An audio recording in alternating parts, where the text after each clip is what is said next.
Au nom du Père et du Fils et du Saint-Esprit. Amen. Que la paix et la joie du Christ ressuscité soient toujours avec nous tous. Mes chers frères et sœurs en Jésus-Christ, aujourd'hui c'est le samedi saint. Le Christ est dans le tombeau. Mais pour nous les chrétiens qui croient en lui, nous savons qu'il est ressuscité.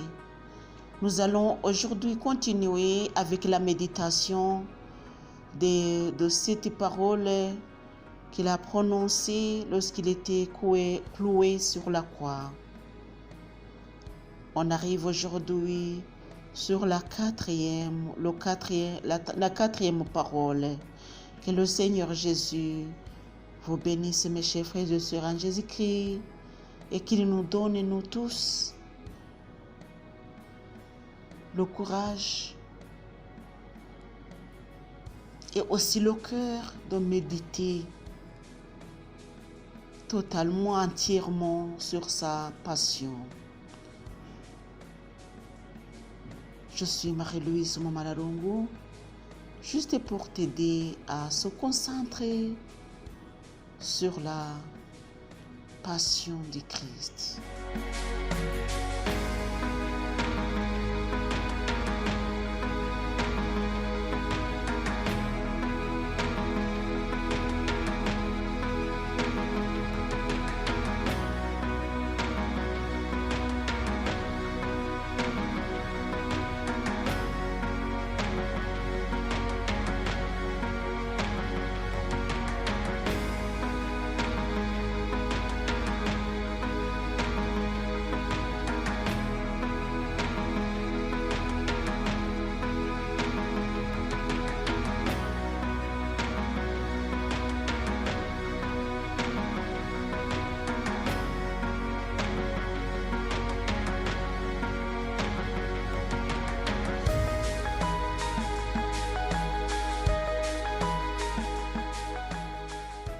Quatrième parole, pourquoi m'as-tu abandonné? Depuis la 6e heure, il y a eu des ténèbres sur tout le pays, jusqu'à la 9e heure. Et vers la 9e heure, Jésus s'écria d'une voix forte disant, Eli, Eli, lama sabachthani. C'est-à-dire, mon Dieu, pourquoi m'as-tu abandonné? L'évangile selon saint Matthieu, chapitre 27, 46, du verset 45 au verset 46. Chers amis, nous ne pouvons pas aborder cette quatrième parole de Jésus crucifié qu'avec un profond respect. C'est une parole d'importance capitale, d'une immense densité et qui reste insondable pour nous. Depuis midi, il fait nuit sur Jérusalem. Des ténèbres surnaturelles ont recouvert le pays. Plus de moqueries, plus d'injures, les hommes se sont mis de côté. Dieu soustrait son Fils au regard aimant. Ce qui se passe à ce moment-là ne peut être vu ni compris par une créature. Personne ne pourra jamais entrer dans la détresse de Jésus pendant ces 3 heures d'obscurité. Notre Sauveur demeura dans une solitude totale, abandonné de son Dieu, parce qu'il expiait les péchés de tous ceux qui croiraient en lui. Lui, le Fils bien-aimé du Père, était à ce moment-là privé de la présence de son Dieu. Pourquoi? Parce qu'il s'était, par amour, identifié à nos pécheurs. Il a pris sur lui la malédiction que nous méritions à cause de nos péchés. Souvenons-nous toujours de la souffrance de Jésus sur la croix. Sans les airs d'expiation, personne n'aurait pu être sauvé. Le châtiment de nos fautes serait toujours devant nos yeux. Dans cette heure d'abandon, la sainteté de Dieu brille d'un éclat insoutenable. Dieu condamne son propre Fils. Mais il le fait par amour pour nous sauver, nous qui ne l'aimions pas. Amour du Père, amour du Fils, éternel sujet d'adoration pour nous croyants. C'est pour nous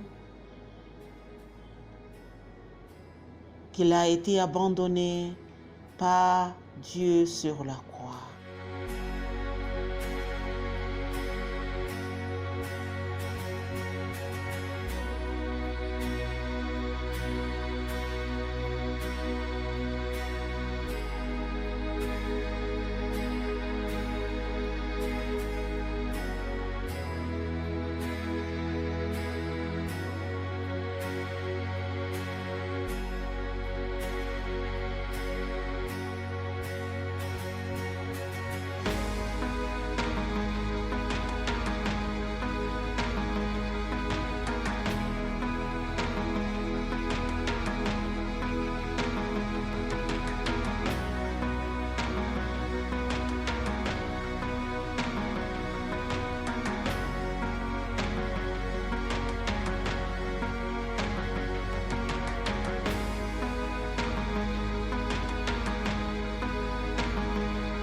Cinquième parole de Jésus. Quand il était cloué sur la croix, c'est « J'ai soif ». Après cela, Jésus, sachant que tout était déjà accompli, dit « Afin que l'écriture soit accomplie, j'ai soif ». Il y avait là un vase plein de vinaigre.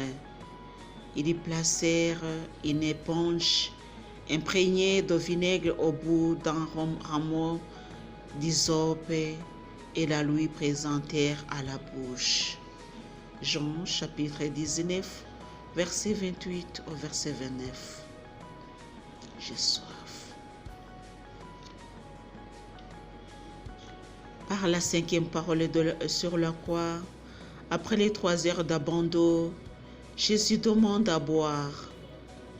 Ses blessures, son combat moral font qu'il souffre d'une soif ardente.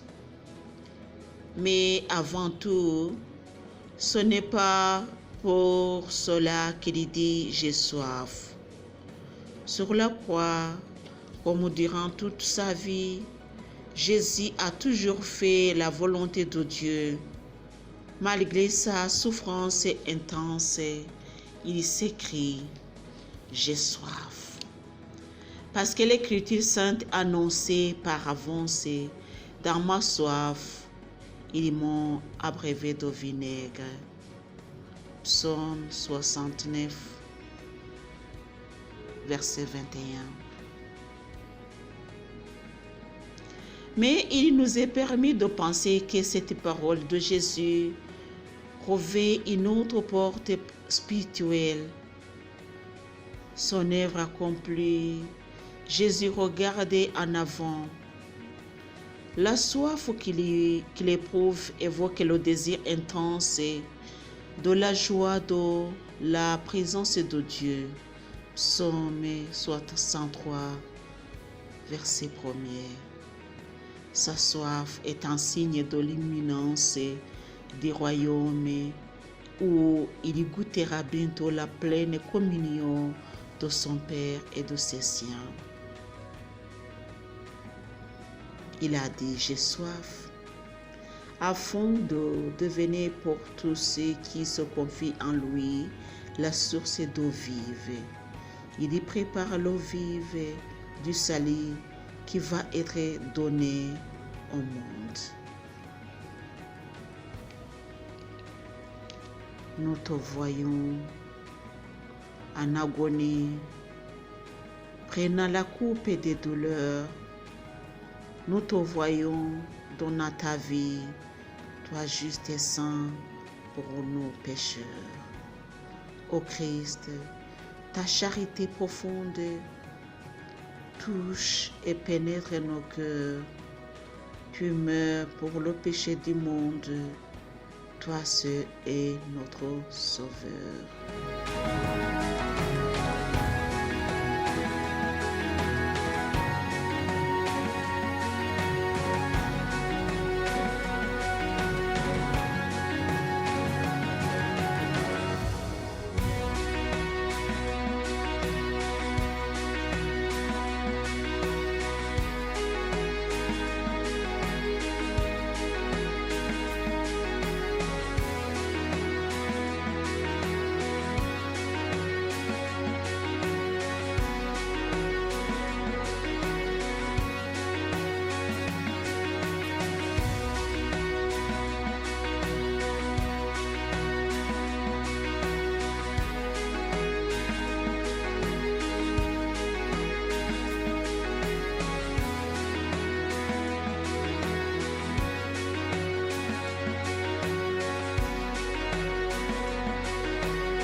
Sixième parole de Jésus. Sur la croix, il a dit, c'est accompli. Quand Jésus y prit le vinaigre, il dit, c'est accompli. Puis, ayant baissé la tête, il remit son esprit. Jean chapitre 19, verset 30. Celui-ci, ayant offert un seul sacrifice pour les péchés, s'est assis à perpétuité à la droite de Dieu. Car par une seule offrande, il a rendu parfait à perpétuité ceux qui sont sanctifiés. Chers amis, sachons que les 3 heures de ténèbres sont terminées. Dans un dernier geste d'obéissance, Jésus vient de boire le vinaigre et il s'écrie alors, c'est accompli. Sa mission sur la terre s'achève. À sa venue, il avait pu dire, je viens pour faire, ô Dieu, ta volonté. Hébreux chapitre 10, verset 7. Maintenant, il a achevé là tout ce que le Père lui avait donné à faire. Jean chapitre 17, verset 4. Jésus a parfaitement glorifié Dieu. Chaque croyant peut dire, le Fils de Dieu s'est livré lui-même pour moi. Galates chapitre 2, verset 20. Tout découle de la croix, le salut de chaque croyant, la formation de l'Église, l'accès au Père, l'établissement des nouveaux cieux et d'une nouvelle terre dans lesquelles la justice habite. Tout repose sur la mort de Jésus. Cette sixième parole est comme la signature que le Christ appose sur le texte relatant ce qu'il a accompli.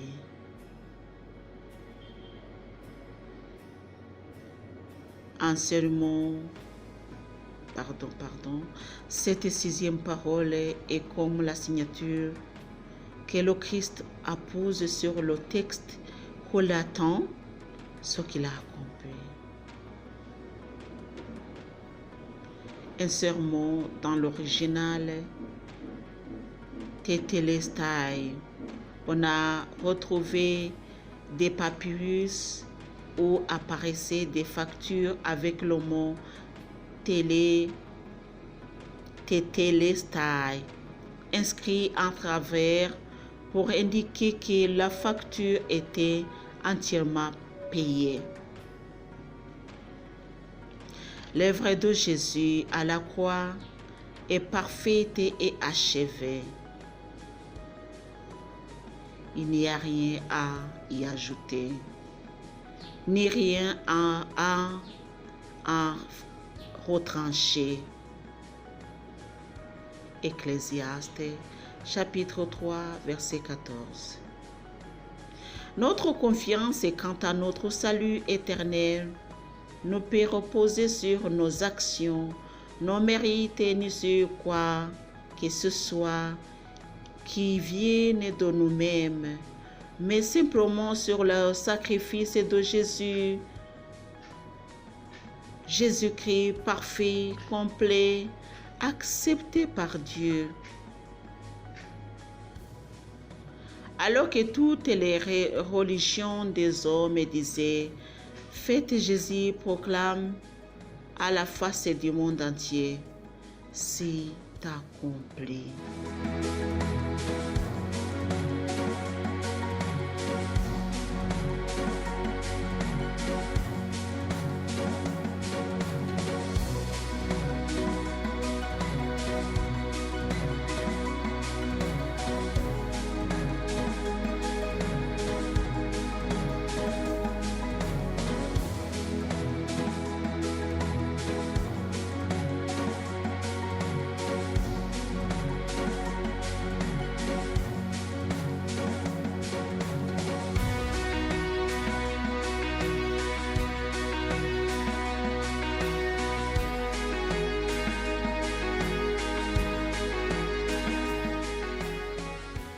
Septième parole, dernière parole de Dieu, de Jésus sur la croix, c'est « Père, en traitement, je remets mon esprit. »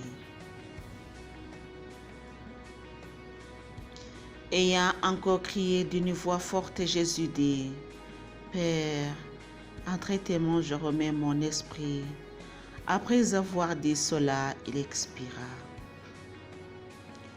Luc chapitre 23, verset 46.